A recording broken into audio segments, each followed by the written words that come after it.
Ang sulat ni Pablo alang sa mga taga-Efeso. Efeso Kapitulo 1. Gikan ni Pablo, apostol ni Kristo Jesus, tungod sa kabubuton sa Dios, alang sa katawhan sa Dios diha sa Efeso, nga matinumanon kang Kristo Jesus.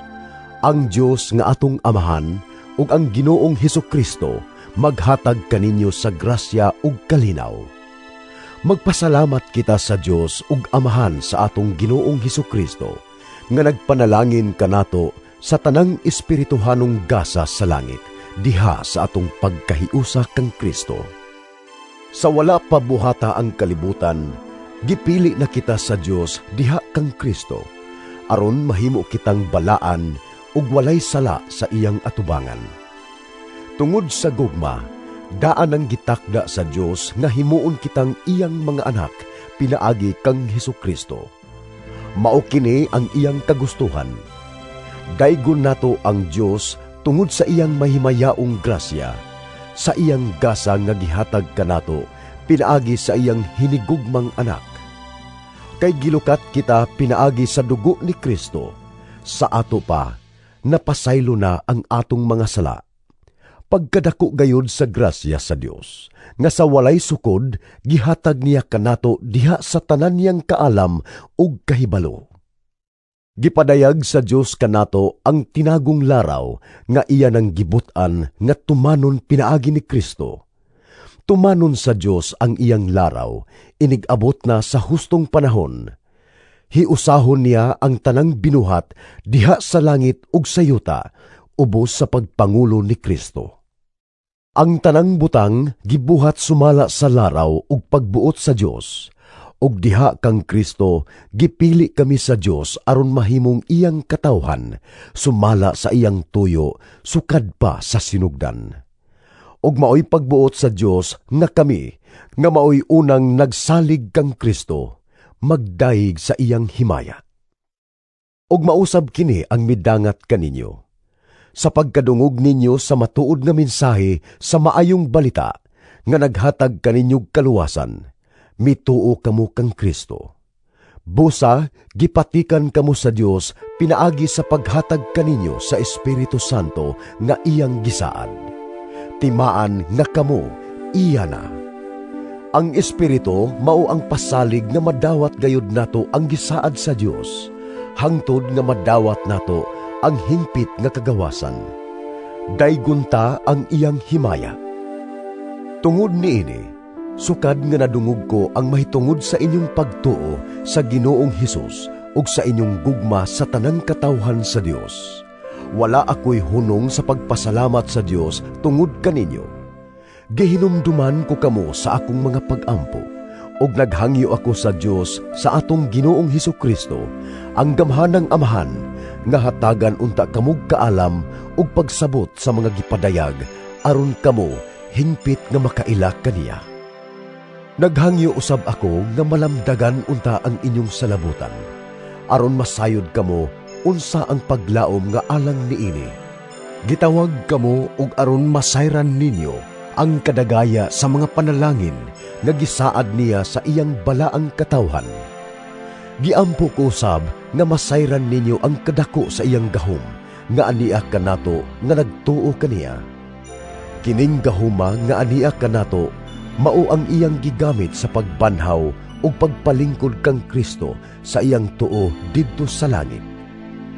Didto naghari si Kristo labaw sa tanang mga hari, ug sa mga anaa sa gahom, ug sa mga namunuan, ingon man sa mga pangulo.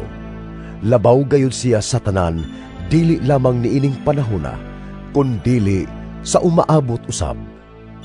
Gibutang sa Dios ang tanan ubos sa pagmando ni Kristo, ug alang sa iglesia gihimo siyang pangulo nga labaw sa tanan.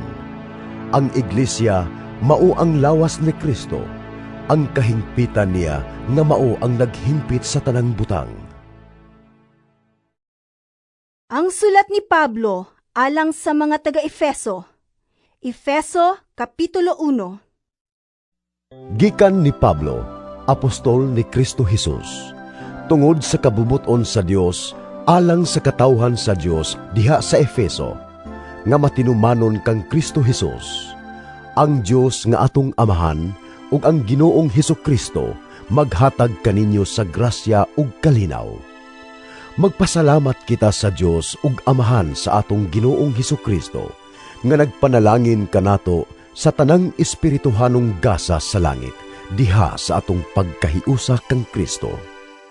Sa wala pa buhata ang kalibutan, gipili na kita sa Dios diha kang Kristo aron mahimo kitang balaan ug walay sala sa iyang atubangan. Tungod sa gugma, daan ang gitakda sa Dios nga himuon kitang iyang mga anak pinaagi kang Hesukristo. Mao kini ang iyang kagustuhan. Daygon nato ang Dios tungod sa iyang mahimayaong grasya, sa iyang gasa nga gihatag kanato pinaagi sa iyang hinigugmang anak. Kay gilukat kita pinaagi sa dugo ni Kristo, sa ato pa napasaylo na ang atong mga sala. Pagkadako gayud sa grasya sa Dios, nga sa walay sukod gihatag niya kanato diha sa tanan niyang kaalam ug kahibalo. Gipadayag sa Dios kanato ang tinagong laraw nga iya nang gibutan nga tumanon pinaagi ni Kristo. Tumanon sa Dios ang iyang laraw, inigabot na sa hustong panahon. Hiusahon niya ang tanang binuhat diha sa langit ug sa yuta, ubos sa pagpangulo ni Kristo. Ang tanang butang gibuhat sumala sa laraw ug pagbuot sa Dios, ug diha kang Kristo gipili kami sa Dios aron mahimong iyang katawhan, sumala sa iyang tuyo sukad pa sa sinugdan. Ug maoy pagbuot sa Dios nga kami nga maoy unang nagsalig kang Kristo magdaig sa iyang himaya. Ug mausab kini ang midangat kaninyo sa pagkadungog ninyo sa matuod nga mensahe sa maayong balita nga naghatag kaninyong kaluwasan, mituo kamo kang Kristo. Busa, gipatikan kamo sa Dios pinaagi sa paghatag kaninyo sa Espiritu Santo nga iyang gisaad. Timaan nga kamo, iya na. Ang Espiritu mao ang pasalig nga madawat gayud nato ang gisaad sa Dios, hangtod nga madawat nato ang hingpit nga kagawasan. Daygunta ang iyang himaya. Tungod niini, sukad nga nadungog ko ang mahitungod sa inyong pagtuo sa Ginoong Hesus ug sa inyong gugma sa tanang katawhan sa Dios. Wala ako'y hunong sa pagpasalamat sa Dios tungod kaninyo. Gihinumduman ko kamo sa akong mga pag-ampo, ug naghangyo ako sa Dios sa atong Ginoong Hesukristo, ang gamhanang Amahan, nga hatagan unta kamog kaalam ug pagsabot sa mga gipadayag aron kamo hingpit nga makaila kaniya. Naghangyo usab ako nga malamdagan unta ang inyong salabutan aron masayod kamo unsa ang paglaom nga alang niini. Gitawag kamo ug aron masayran ninyo ang kadagaya sa mga panalangin nga gisaad niya sa iyang balaang katawhan. Giampo ko usab nga masayran ninyo ang kadako sa iyang gahom nga aniya kanato nga nagtuo kaniya. Kining gahuma nga aniya kanato mao ang iyang gigamit sa pagbanhaw ug pagpalingkod kang Kristo sa iyang tuo didto sa langit. Didto naghari si Kristo labaw sa tanang mga hari ug sa mga anaa sa gahom ug sa mga namunuan, ingon man sa mga pangulo. Labaw gayud siya sa tanan, dili lamang niining panahona, kundili sa umaabot usab. Gibutang sa Dios ang tanan ubos sa pagmando ni Kristo, ug alang sa iglesia gihimo siyang pangulo nga labaw sa tanan. Ang iglesia mao ang lawas ni Kristo, ang kahingpitan niya nga mao ang naghingpit sa tanang butang. Ang sulat ni Pablo alang sa mga taga-Efeso. Efeso Kapitulo 1. Gikan ni Pablo, apostol ni Kristo Jesus, tungod sa kabubuton sa Dios, alang sa katawhan sa Dios diha sa Efeso, nga matinumanon kang Kristo Jesus. Ang Dios nga atong Amahan ug ang Ginoong Hesukristo maghatag kaninyo sa grasya ug kalinaw. Magpasalamat kita sa Dios ug Amahan sa atong Ginoong Hesukristo, nga nagpanalangin kanato sa tanang espirituhanong gasa sa langit, diha sa atong pagkahiusa kang Kristo. Sa wala pa buhata ang kalibutan, gipili na kita sa Dios diha kang Kristo, aron mahimo kitang balaan ug walay sala sa iyang atubangan. Tungod sa gugma, daan ang gitakda sa Dios nga himuon kitang iyang mga anak pinaagi kang Hesukristo. Mao kini ang iyang kagustuhan. Daygon nato ang Dios tungod sa iyang mahimayaong grasya, sa iyang gasa nga gihatag kanato pinaagi sa iyang hinigugmang anak. Kay gilukat kita pinaagi sa dugo ni Kristo, sa ato pa napasaylo na ang atong mga sala. Pagkadako gayud sa grasya sa Dios, nga sa walay sukod gihatag niya kanato diha sa tanan niyang kaalam ug kahibalo. Gipadayag sa Dios kanato ang tinagong laraw nga iya nang gibutan nga tumanon pinaagi ni Kristo. Tumanon sa Dios ang iyang laraw, inigabot na sa hustong panahon. Hiusahon niya ang tanang binuhat diha sa langit ug sa yuta, ubos sa pagpangulo ni Kristo. Ang tanang butang gibuhat sumala sa laraw ug pagbuot sa Dios. Og diha kang Kristo, gipili kami sa Dios aron mahimong iyang katawhan, sumala sa iyang tuyo, sukad pa sa sinugdan.